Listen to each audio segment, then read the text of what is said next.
सतगुरु प्रसाद।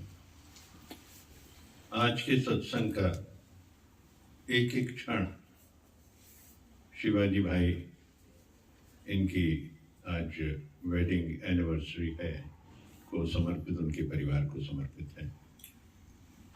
एक क्षण का सत्संग 1000 साल की तपस्या से भी ऊपर है। तो जिसको ये प्याला मिल जाए, एक बूंद मिल जाए, तर गया। कई जन्मों के उसके कर्म खत्म हो जाते हैं, जिसने ये एक क्षण को प्राप्त कर लिया।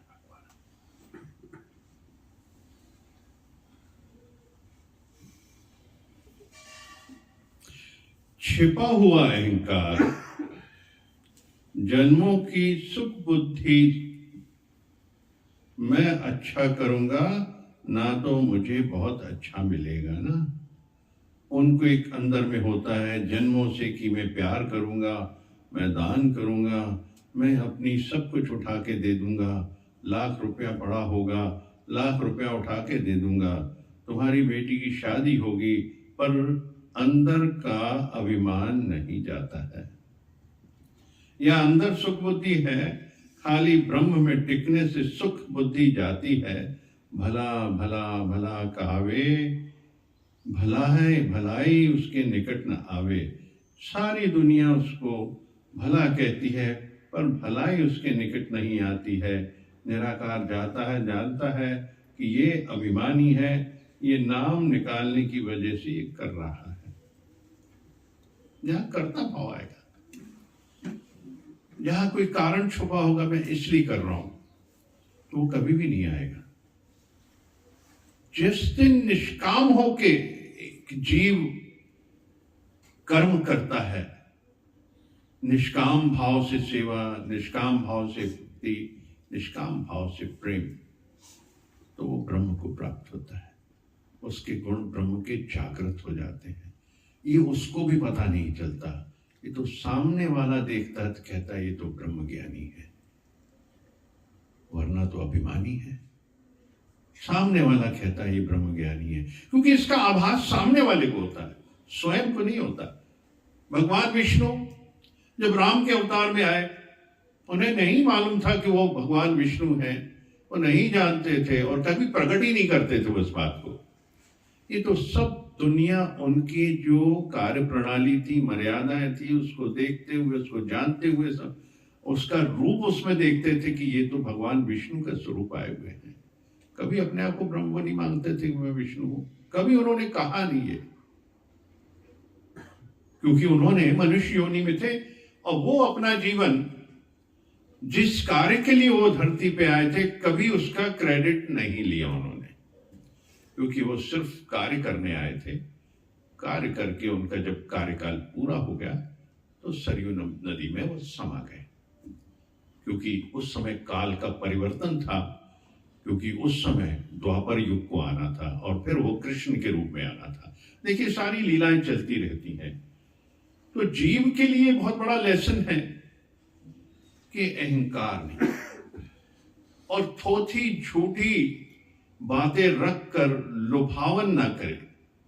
जो सच्चाई है, ईमानदारी है, प्योरिटी है, अपने आप सारी चीजें चल के आती हैं। जब व्यक्ति प्योर होता है, थोड़ी देर का दर्द सह लेता है और तब भी प्योरिटी रहती है। एक दवाई खाते हैं, कड़वी दवाई खाते हैं, उसके बाद तो जीव ठीक होना ही होता है। बस पहली बार, एक बार में कड़वाहट होती है, लेकिन उसके बाद तो उसका इलाज हो जाएगा।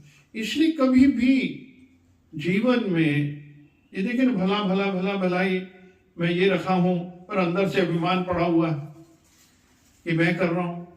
कर्तापना, वो करने वाला कौन है? मैं, वो निराकार, वो परमात्मा। देखिए, प्रहलाद भी जब थे, वो कभी मानते नहीं थे, वो हमेशा नाम लेते थे, सिमरन करते रहते थे, भगवान का, विष्णु का करते रहते थे। और उनके सारे कष्ट किस तरीके से चलेंगे? क्योंकि जितना जप करेंगे निष्कामता से, कोई चाहिए नहीं, किसी लोभवश या किसी कारणवश करते हैं, वो नहीं मिलेगा। क्योंकि भगवान जानते हैं, वो समझ जाते हैं कि ये तो ब्रह्म का थोथा ढोंग कर रहा है, कोई सत्संग का ढोंग कर रहा है, तो ये सारी चीज परमात्मा जानता है। तो कभी कुछ नहीं मिल सकता, जन्म जन्मों तक करो तब भी नहीं मिलेगा। जब तक पूर्ण समर्पण, बिना कारण, बिना मकसद, बिना अभिमान, बिना लोभ के अगर ये सब चीजें होंगी तो जीवन में हर व्यवस्था सुचारू होगी। और शांति सबसे बड़ा इसका उदाहरण है। धीरज, शांति, संतोष, आनंद की स्थिति, यही ब्रह्म की स्थिति है। जब अंदर से आनंद भर गया कि अब कुछ है ही नहीं, न मोह बचा, कोई विकार ही नहीं बचा, मन नहीं बचा, तो क्या है? शांति है। अशांति किससे है? विकारों से, लोभ से। अशांत हो जाता है जीव अंदर से, तो वो अपनी जो अपनी स्थिति है, परिस्थिति है, उससे वो गिर जाता है, वो फिर संसार में चला जाता है। क्योंकि संसार का काम यही है, संसार बना इसीलिए है। संसार के अंदर जितनी लीलाएं हो रही हैं, वो लीलाएं ही हो रही हैं सिर्फ, और वो होती रहेंगी। और कुछ न कुछ परिवर्तन आते रहेंगे। जीव को समझ के इसमें से अपने आप निकलना है। क्योंकि जब तक निकलेगा नहीं है, हमेशा कहोगे कि भगवान रहे, भगवान बने रहे, भगवान मेरे साथ रहे। वो जो सतयुग था तब थे, फिर आया त्रेता युग थे, फिर आया द्वापर युग थे। द्वापर के बाद जब परीक्षित आए, उत्तरा के पुत्र का जन्म हुआ, वो भविष्य था, वो भविष्य था, और वो कलयुग का शुरुआत थी। तो कलयुग तो आना ही था, क्योंकि वो शुरुआत थी उसकी। कृष्ण ने वापस जाना था। अब इस समय कोई बचा ही नहीं। भगवान जब कृष्ण थे तो वहां संभाल लिया उन्होंने, राम थे तो वहां संभाल लिया उन्होंने। अब ये जो संसार है, इसके अंदर ही सब भगवान रूप खेल रहे हैं, घूम रहे हैं सारे भगवान। अब यहां जिसने पुरुषार्थ किया वो बाबा नानक हो गया, जिसने पुरुषार्थ किया वो भगवान गौतम हो गए, बुद्ध हो गए, तो जिसने पुरुषार्थ किया महावीर हो गए। तो ऐसे ज्ञानी जन होते गए, गुणी जन होते रहे, ऐसे परमात्मा स्वरूप आते रहे, मनुष्य योनि से ही वो निकलते रहे। क्यों? एनलाइटनमेंट हुआ उन्होंने प्राप्त की संबोधि, ज्ञान अर्जित किया, शरीर को समझा, आत्मा को समझा, अपने आप को समझा। जिसने अपने आप को समझा वो मुक्त हो गया। यानी अपने आप को समझना, सारा ज्ञान मेरे अपने लिए है, मुझे अपने आप को समझना है, बाहर कुछ नहीं। मुझे ये कंपेयर नहीं करना कि ये व्यक्ति बना कि नहीं बना, इसको ज्ञान लगा कि नहीं लगा। भगवान बुद्ध हमेशा ये कहते थे, मुझे नहीं मालूम कि इसको संबोधि मिली कि नहीं मिली, पर मैं ये जानता हूं, मैं तुम्हें रास्ता बता सकता हूं कि संबोधि कैसे प्राप्त की जा सकती है। कंपेयर नहीं किया कभी उन्होंने, कभी दूसरा देखा ही नहीं, और ना ही दूसरे के बारे में बात की। जो बात की अपने लिए बात की, स्वयं के लिए, अपने एक्सपीरियंस, अपने अनुभवों को सामने रखा। तो अभिमान को समझे। जीव के लिए सारी जितनी प्रक्रियाएं आ रही हैं, सब जीव के लिए आ रही है, संसार के लिए आ रही है। क्योंकि ये रचनाएं तो होनी थी, क्योंकि अभिमन्यु को जाना था, उत्तरा बहुत रोई थी, क्योंकि अभिमन्यु जो थे वो चंद्रमा के रूप थे, और उनका उतना 16 साल का जो जितना उनका जीवन था, उससे एक दिन ऊपर नहीं और एक दिन नीचे नहीं था।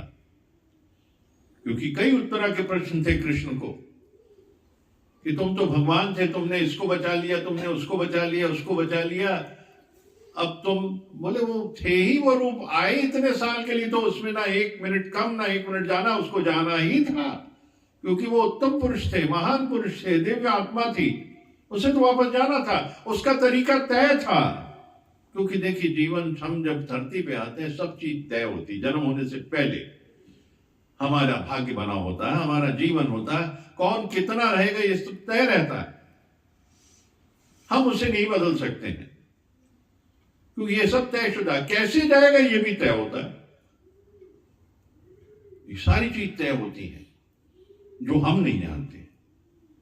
तो ये जो तयशुदा चीजें हैं ये वो परमात्मी शक्तियां जानती हैं और ब्रह्म ज्ञानी जानता, उसे मालूम है कब आना, क्योंकि भगवान बुद्ध को मालूम था मैं इतने समय इस समय इस जगह में अपना शरीर त्याग दूंगा, मालूम था उनको, और उसी प्रक्रिया के अंदर उन्होंने अपना शरीर त्यागा। आज भी कुछ ऐसे हैं लामास हैं, वो शरीर त्यागते हैं, वो तय है। जैन मुनि भी शरीर त्यागा उन्होंने, विद्यासागर महाराज जी ने भी, उन्हें मालूम था एक समय में वो सब अन्न छोड़ते और शरीर त्यागते हैं। सारी चीज तय है, जितनी भी चीजें तय है, क्योंकि इस सृष्टि का नियम है, जो आया उसको जाना है। तो जितने दिन मौज बहार कर रहा है, पर उसमें परमात्मा का सिमरन करना है उसको, ये नहीं कि मेरी उम्र हो जाएगी तो परमात्मा को याद करूंगा, तब तक तो शरीर में जान नहीं रहेगी, तुम्हारे बोलने के शब्द नहीं रहेंगे, चल तुम पाओगे नहीं सत्संग जाने के लिए, तो कितना सिमरन करोगे। इसलिए नाम जप तो पैदा होने के बाद से ही शुरू हो जाना चाहिए, ताकि जीवन में हर परिस्थिति को समझते हुए, उसकी सहन शक्ति बढ़ाते हुए, सहन करते हुए जीवन का यापन करना ही ब्रह्मत्व को प्राप्त करता है। वही मकसद है जीवन का, वही मकसद है जीवन का। और माया रूपी जो प्रलोभन है, ये जीव को किस तरफ ले जा रहा है, कई उदाहरण है उसके। हर जगह माया का अटैक होता है, हर जगह। जो निकल गया वो ब्रह्म को प्राप्त हो गया, ब्रह्मत्व को प्राप्त कर लिया उसने। निकलना एक हमारा पुरुषार्थ है, हर जीव का पुरुषार्थ ही उसको लेके जाएगा। ऐसा नहीं कि सब चले जाएंगे एक साथ, धीरे धीरे सबको वास मार्ग पे उस जगह पहुंचना है जहां से वो आया था। जहां से लहर उठी थी समुद्र में मिल जाना है उसको, जहां से वाष्प उठी थी, गर्मी में जो वाष्प उठती है, समुद्र के पानी से वाष्प उठती है, बादल बनती है, बादल फिर पहाड़ों से टकराते हैं, पहाड़ों में फिर वर्षा होती है और नदियों नालों से होते हुए फिर समुद्र में जाती है। यही हर जीव का रूप है, यही जीव है। वो जो धरती पे आया है उसको ऐसे ही वापस जाना होता है। ये बीच की अटखेलियां तो चलती रहेंगी, ये मौज बहारें तो आती रहेंगी जाती रहेंगी, पर जिसने सिमरन का साथ पकड़ा है वो तर जाएगा। भाव सागर से पार वही है जिसने नाम जप में लगा रहा, हर वक्त में, हर समय में, दिन में, रात में। क्योंकि कब शरीर छूटे और नाम जप चलता रहे तो परमात्मा से मिलके जीव एक हो जाएगा, तो परमात्मा से मिलके एक हो जाएगा। इसीलिए कहते हैं परमात्मा का नाम लेते रहो। दृष्टांत अजमेर को सुनाया था, बेटे का नाम नारायण रख दिया, तो नारायण का आखिरी वक्त पे नाम लिया, वो नारायण में मिलके एक हो गया, परमात्मा के पास चला गया, वहां देवदूत आए उसको ले गए। अब ये कितने लकी हैं इनके माँ बाप, इनका नाम सत्यनारायण रख दिया गया और शिवाजी रख दिया गया। तो इनके नाम लेते लेते वो जब गए हैं तो आखिर में तो बेटे को ही बुलाते हैं, क्योंकि वो 15 सेकंड जीव के सब कष्ट चले जाते हैं और उसमें उसको जो दिखता है नारायण दिखता है, जो नाम रखा, एक आवाज बेटे की तरफ जाती है और फिर शरीर शांत होता है जीव। तो हम देखो हमारे ईश्वर भी हैं, सत्यनारायण भी हैं, शिवाजी भी हैं, इंद्रलाल जी भी हैं, सारे यहाँ मौजूद हैं। आपने अपना नाम नहीं बताया। मेरा क्या नाम है? मैं आप लोगों के नाम से ही चलता हूँ, मेरा नाम आपके नाम के साथ ही जुड़े हुए हैं, तो इन नामों से ही चलते हैं हम लोग। जितना भी चलते हैं तो जीवन का सच्चा मार्ग यही है कि हम परमात्मा का याद ना छोड़ें, उसका जप करते रहे। कभी भी कर्तापना नहीं आना चाहिए, क्योंकि हर काम वो करा रहा है, हर काम जो धरती पे हो रहा है, करते हो आप प्रभु जी मेरा नाम हो रहा है, जो भी करते हैं प्रभु जी करते हो मेरा नाम हो रहा। बस जब तक इसका भाव बना रहेगा, शांति रहेगी, आनंद रहेगा, मस्ती रहेगी, मौज रहेगी। बस तेरी रहमतों की कमी नहीं, तेरी रहमतों की कमी नहीं, तेरी रहमतों की कमी नहीं। मेरी एहतियात में ढील है, मेरी एहतियात मेरी एहतियात में ढील है, मेरे साथ रब जलील है, मेरे साथ रब जलील है, मेरे साथ रब